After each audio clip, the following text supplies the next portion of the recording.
Death. It's something that looms over every human being's head constantly. It's the reason why we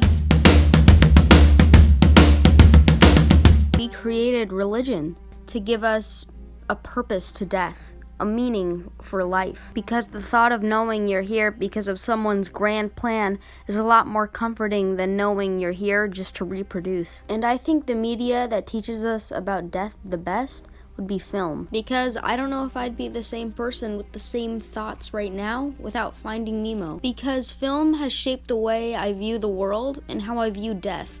And today, I would like to look at 3 movies that explore death the best. It's Such a Beautiful Day by Don Hertzfeldt, Ikiru by Akira Kurosawa, and Synecdoche, New York by Charlie Kaufman. Each of these movies has their own take on death and what it means to die, and how you can die satisfied. All 3 of these are some of the most impactful and emotionally resonant movies I have ever seen. So let's start out with It's Such a Beautiful Day. Oh, and spoilers for all 3 of these movies.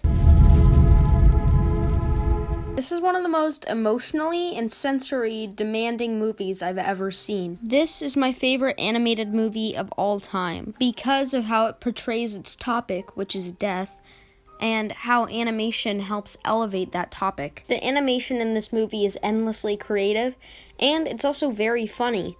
At the end of the movie, Bill, of course, dies, and throughout the entire movie, he's afraid of death. The audience doesn't want him to die, because he's lived this sad, pathetic life. But then at the end of the movie, we're shown the alternative to death. Living forever, being a sad, emotionless human being. This is showing us that death is important, because death is one of the most beautiful things that can ever happen to a person.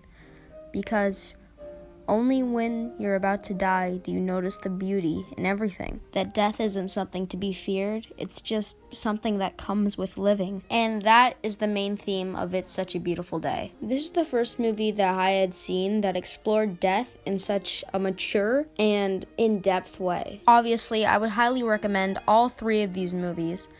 This one would probably be the best to start out with. This movie is available on Vimeo for a small rental fee, and I'm giving it a 10 out of 10. Okay, now we're gonna move on to talking about Ikiru. And Ikiru and Synecdoche, New York are kind of the main movies that I will be talking about because they have polar opposite themes while talking about the same subject, which is, of course, death.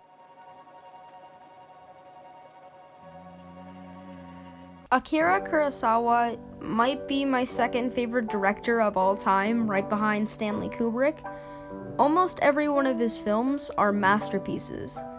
He has made such films as Seven Samurai, Rashomon, Ran, and Ikiru. This is one of the most emotionally impactful movies I've ever seen. I don't think I've ever empathized with a character as much as I did in this movie Ikiru, which means to live. Ikiru is about a man who learns that he has stomach cancer and only has about 6 months left to live. And in those 6 months, he strives to find the meaning of life. One of the best parts in Ikiru is when Mr. Watanabe sings the song Life is Brief. The first time he sings it, it's sad, depressing, and he's crying. But in the final scene in the movie, after Mr. Watanabe has made a difference and made other people happy, he sings it almost blissfully, because in this moment he realizes that he made a difference in the world, that he didn't die for nothing. Ikiru is up there with The Shining for having one of the best endings of all time. It's a real tearjerker. What Mr. Watanabe wanted to do was make something that would outlast him. He wanted to make something that he could be remembered for, because by getting that park built, Mr. Watanabe doesn't die in the movie. He lives on in the park. Similar to how Mozart and Beethoven made music that outlived them,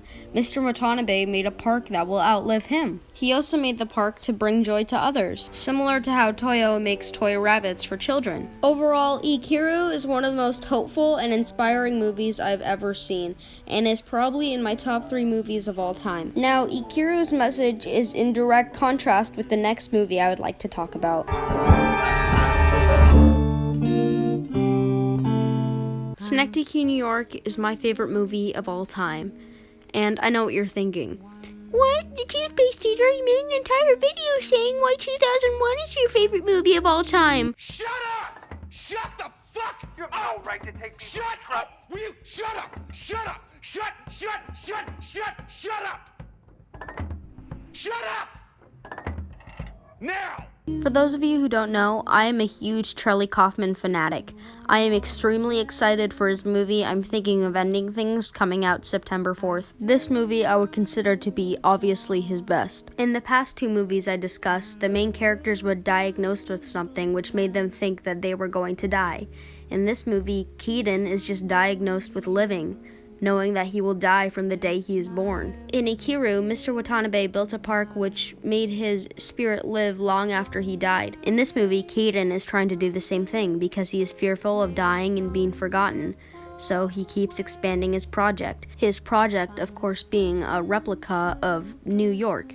And so he truly never finishes his project before he dies. He realizes that in time, everything dies. The cinematography and acting in this movie is great, but it's not the best cinematography and it's not the best acting I've ever seen. And while those aspects to a film are important, I would say the most important thing about a movie is its message and theme. Now, I'm not going to analyze this movie because a lot of other film essayists have done it and done it a lot better than I ever could. I'm just going to tell you how this film impacted me and how it relates to the other movies I've talked about in this video. This is the most emotionally draining movie I have ever seen in my entire life. When the movie ended, I kind of just broke down. This is a movie that reminds you that we're all gonna die and that in time, everything you do will be forgotten. Sure, the movie is sad, but Charlie Kaufman said that he didn't want it to be depressing and sad.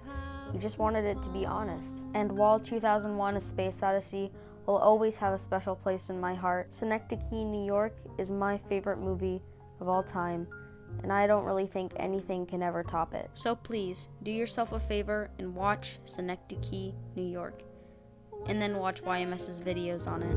Way out west. I've talked about a lot of great movies in this video, and I hope I introduced you to something that maybe you wouldn't have watched before this video. This video took a very long time to make, so I hope you liked it. Also, if you have seen any of these movies, make sure to click the box above and vote to tell me which is your favorite out of the three. Also, I would highly recommend listening to the Synecdoche, New York soundtrack, specifically the song Little Person, because that might be my favorite song of all time. In conclusion, thank you so much for watching this video. I worked really hard on it. If you like this video enough, you can click the like button. I'll see you all in the next video. Goodbye.